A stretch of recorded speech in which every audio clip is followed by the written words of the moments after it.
Well, I would rate the Modi government to have performed very well for very important reasons.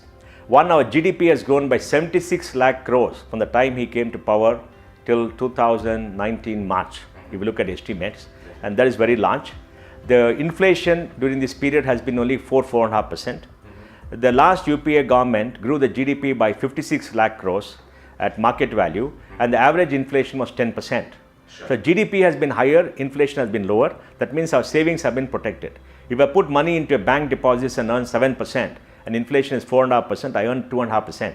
If I put money into a bank deposit, I get 8.5%. Inflation 9%, I lose my money. So in the UPA 2 era, all of us lost our money. Savings are lost. The middle class has been devastated. The poorer class have been devastated. So on top of it, the economic performance has been very good. Second, the Modi government has spent much more on infrastructure than the previous two UPA governments. What they have spent in the 5 years that they've been there, I think is almost equal to what the UPA has spent over the last 10 years. We have seen many more roads, many more bridges, the Northeast has developed, the railways infrastructure has gone up very largely. I think the railways are spending something like about 6.5–7 lakh crores for the last 5 years, and they've been rejuvenated. There are no unmanned railway lines anymore, because railway crossings anymore, and we have seen the airports work at peak capacity. Airport traffic has grown in double digits for the last 5 years. We've seen the Ganga getting cleaned, we've seen the ports grow up. In all facets of our infrastructure, I think is done very well. The third, there has been no corruption in Delhi that we know.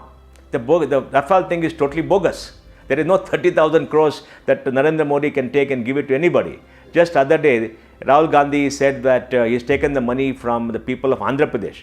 I'm sure Babu will be surprised that where was the money that he couldn't take for his own people that Modi took to give it to from the people of Andhra Pradesh. It's a joke, and they're lying through their teeth, and not the people of this country are asserting this teeth.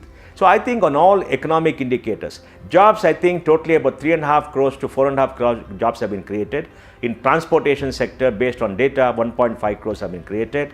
In the professional sector, based on data, about 40 lakhs have been created. And in the EPFO data and the ESI, another about 1.5–2 crores jobs have been created.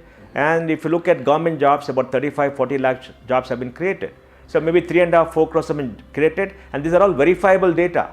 The NSSO survey is very wrong. I don't know whether they ask the right kind of questions. Unemployment has not increased massively in the last 5 years. People in the working age group coming down is not correct. We need to understand what questions to ask, how the data is. I hope the government releases all this. So on the jobs front too is there.